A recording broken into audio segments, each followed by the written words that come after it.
Hello friends, welcome back to our channel. आज का हमारा टॉपिक है कम्युनिकेशन। तो हम जानेंगे कम्युनिकेशन क्या होता है, इसकी क्या क्या प्रॉपर्टी होती है, करैक्टरिस्टिक होता है, और उसके बाद इफ़ेक्टिव कम्युनिकेशन के बारे में जानेंगे।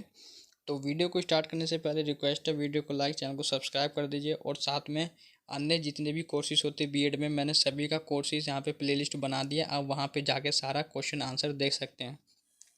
तो देखिए, लिखा हुआ, हम जानते हैं कि इस पृथ्वी पर मानव या मनुष्य ही एकमात्र ऐसा प्राणी है जिसमें संप्रेषण करने का गुण है।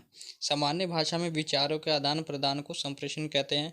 देखिए, यहाँ पे संप्रेषण के लिए भाषा का होना जरूरी है। अगर यहाँ पे मानव ही यहाँ पे संप्रेषण कर सकते हैं। आपने देखा होगी, बिना भाषा के आप भी पशु के समान हैं, क्योंकि आप संप्रेषण नहीं कर सकते हैं। तो देखिए, लिखा हुआ, संप्रेषण के अंतर्गत मनुष्य अपने विचारों, भावनाएं, सूचनाएं इत्यादि दूसरों तक पहुंचाते हैं एवं साथ ही दूसरे के विचार को ग्रहण भी करते हैं। यानी कि अपने विचार दूसरों को पहुंचाते हैं और दूसरों के विचार ग्रहण करते हैं। हम ये भी जानते हैं कि विचारों के संप्रेषण के लिए भाषा का हम संप्रेषण नहीं कर सकते हैं। उसके बाद लिखा है, अर्थात बिना भाषा के मनुष्य पशु के समान है। संप्रेषण को संचार, संदेश, वाहन आदि नामों से भी जाना जाता है। संप्रेषण की क्रिया में सूचनाओं को भेजने वालों को प्रेषक तथा सूचना प्राप्त करने वाले को प्राप्तकर्ता कहते हैं।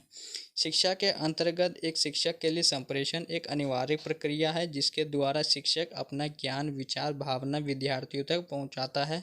यदि शिक्षक में संप्रेषण कौशल ना हो तो शिक्षक ज्ञानी होते हुए भी अपने ज्ञान का प्रसार विद्यार्थियों तक नहीं कर पाते हैं। उसके बाद इसका अर्थ परिभाषा लिखा हुआ है। संप्रेषण अंग्रेजी भाषा के कम्युनिकेशन शब्द का हिंदी रूपांतरण है। इस कम्युनिकेशन शब्द की उत्पत्ति लैटिन भाषा के कम्युनिस शब्द से हुआ है। इसका अर्थ है सामान्य अनुभव। उसके बाद है, अर्थात संप्रेषण वह साधन है जिसमें संगठित क्रिया द्वारा तथ्यों, सूचनाओं, विचारों आदि का दो या अधिक व्यक्तियों के मध्य आदान प्रदान होता है।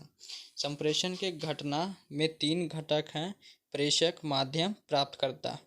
तो यहाँ पे प्रेषक होना चाहिए जो यहाँ पे इंफॉर्मेशन भेज रहा है। माध्यम होना चाहिए कोई मीडियम, जैसे कि आप किसी को लेटर के द्वारा, ईमेल के द्वारा कुछ मीडियम यहाँ पे होना चाहिए। उसके बाद प्राप्तकर्ता यानी कि कोई रिसीवर होना चाहिए।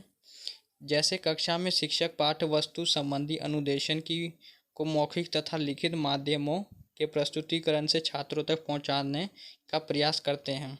तो आप देखते होंगे टीचर जो आपको लिखित या बोलने के थ्रू आपको अपना इन्फॉर्मेशन प्रोवाइड कराते होंगे। तो यहाँ पे शिक्षक या प्रेषक का काम करते हैं, छात्र प्राप्तकर्ता का कार्य करते हैं और पाठ्य वस्तु माध्यम का कार्य करता है। परिभाषा देखेंगे, एडगर डेल के अनुसार संप्रेषण विचार विनिमय की मनोदशा में विचारों तथा भावनाओं को परस्पर जानने तथा समझने की प्रक्रिया है। कीट डेविस के अनुसार संप्रेषण सूचनाओं एवं समझ को एक व्यक्ति से दूसरे व्यक्ति तक पहुंचाने की प्रक्रिया है। उसके बाद देखेंगे, न्यूमर तथा समर के अनुसार संप्रेषण दो या दो से अधिक व्यक्तियों द्वारा विचारों, तथ्यों, मतों अथवा भावनाओं के आदान प्रदान की कला है। संप्रेषण की प्रकृति क्या होता है, नेचर और विशेषताएं। संप्रेषण एक सतत प्रक्रिया यानी कि कंटिन्यूस प्रोसेस है। संप्रेषण या संचार निरंतर चलने वाली प्रक्रिया है, क्योंकि प्रत्येक व्यक्ति, ग्राहकों, कर्मचारियों, सरकार आदि के बाह्य एवं आंतरिक पक्षों के मध्य संदेशों के आदान प्रदान की प्रक्रिया निरंतर बनी रहती है। उसके बाद है, संप्रेषण का आशय सूचनाओं एवं संदेशों को एक व्यक्ति से दूसरे व्यक्ति को भेजना ही पर्याप्त नहीं है, बल्कि इसके लिए यह भी आवश्यक है कि सूचना अथवा संदेश प्राप्तकर्ता उसे उसी अर्थ में समझे जिस अर्थ में से उसे सूचना दी गई है। इसलिए संप्रेषण प्रक्रिया में सूचना प्रेषण करने वाले को इकोडर तथा सूचना प्राप्त करने वाले को डिकोडर कहा जाता है। संप्रेषण एक द्विमार्गी यानी कि द्विमार्गी प्रक्रिया यानी कि टू वे प्रोसेस है। संचार में दो व्यक्तियों अथवा समूहों के मध्य संदेशों का आदान प्रदान होता है। संप्रेषण एक उद्देश्यपूर्ण प्रक्रिया है। संप्रेषण एक गत्यात्मक यानी कि डायनेमिक प्रोसेस है।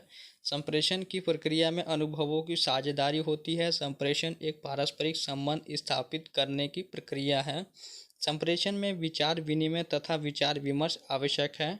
संप्रेषण ज्ञान स्थानांतरण करने की प्रक्रिया है। संप्रेषण के साधन या इसके प्रकार, पहला तो है मौखिक संप्रेषण यानी कि मुख्य रूप से जो आप बातचीत करते हैं, मौखिक संप्रेषण में मुंह से बोलकर संदेश दिया जाता है। मौखिक संप्रेषण आमने सामने दूरभाष पर विचार गोष्ठियों तथा सम्मेलनों में भाग लेकर किया जाता है। लिखित संप्रेषण में संदेश लिपिबद्ध कर संप्रेषित किए जाते हैं। ऐसे संदेश हस्तलिखित टाइप किए हुए पुस्तकों, पत्रिकाओं या समाचार पत्रों आदि किसी भी रूप में दिए जा सकते हैं। उसके बाद है यांत्रिक संप्रेषण। वर्तमान आधुनिक उन्नत युग में विज्ञान तथा तकनीक ने ऐसे यंत्रों को विकसित कर लिया है जिनके माध्यम से हम अपने संदेशों, विचारों को जन जन तक बड़ी आसानी से पहुंचा सकते हैं। इस प्रकार की संप्रेषण यांत्रिक संप्रेषण कहलाती है। यानी कि टेक्नोलॉजी का इसमें उपयोग किया जाता है। सांस्कृतिक संप्रेषण यानी कल्चरल कम्युनिकेशन, यह संप्रेषण का वह साधन है जो समाज की संस्कृति से संबंध होता है तथा जिसके माध्यम से मुख्य रूप से संस्कृति को प्रदर्शित किया जाता है।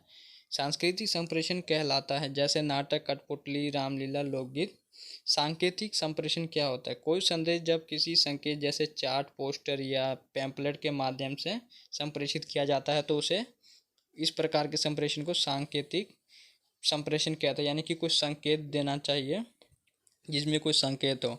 उसके बाद लिखा है प्रभावी संचार के 7 C's यानी कि 7 करेक्टरिस्टिक होते हैं इफेक्टिव कम्युनिकेशन के, यानी कि प्रभावी संप्रेषण के। पहला तो क्लियर, स्पष्ट होना चाहिए, concise, concrete, correct, consideration, complete, courteous. देख सकते लिखा हुआ स्पष्ट होना चाहिए, संक्षिप्त, ठोस, स्थिर, सही, सोच विचार, पूर्ण, विनम्र।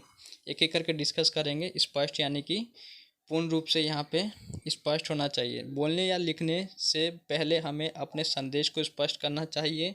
बिना स्पष्टता के संदेश प्रभावशाली नहीं बनेगा और लोग उसे अच्छे से समझ नहीं पाएंगे। उसके बाद है संक्षिप्त होना चाहिए। हमें अपने संदेश को संक्षिप्त रखना चाहिए। जो बात एक लाइन के प्रयोग में बताई जा सके उसके लिए ज़्यादा वाक्यों का प्रयोग नहीं करना चाहिए। ऐसा करने से दर्शक ऊब जाते हैं। उसके बाद स्थिर। संचार के दौरान हमें अपने संदेश पर स्थिर रहना चाहिए। हमें अपने तथ्यों, जानकारियों को स्थिर और बार बार बदले ही पहुंचाना चाहिए। उसके बाद लिखा है यहाँ पे सही, यानी कि बिल्कुल राइट होना चाहिए। संचार के दौरान हमें बिल्कुल सही संदेश को ही पहुंचाना चाहिए। संदेश के तथ्य, व्याकरण बिल्कुल सही होना चाहिए। गलत संदेश देने से सुधार व्यक्तियों पर गलत प्रभाव पड़ता है। उसके बाद लिखा हुआ है यहाँ पे सोच विचार। मैसेज लिखते समय यह ध्यान रखना चाहिए कि प्राप्तकर्ता कौन है।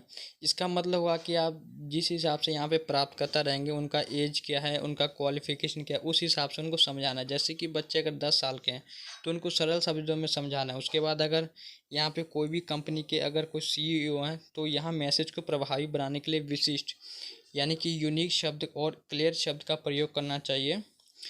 पूर्ण यानी कि पूरा होना चाहिए। संचार के दौरान में हमें पूरी जानकारी देनी चाहिए। अधूरी जानकारी भ्रम की स्थिति उत्पन्न करती है जो कि सफल संचार के लिए बिल्कुल भी ठोस नहीं है। उसके बाद है विनम्र। संचार के दौरान विनम्र, शांत और दूसरों का प्रयास करते हुए अपना संदेश या जानकारी देनी चाहिए। उसके बाद है प्रभावी संचार के बाधाओं को दूर करने के तरीके, यानी कि कौन कौन सी डिफ़िकल्टीज़ के यहाँ पे दूर करने के तरीके दिए गए हैं। संचार या संप्रेषण से पहले विचार को स्पष्ट करना चाहिए। प्राप्तकर्ता की आवश्यकता अनुसार ही संवाद करना चाहिए।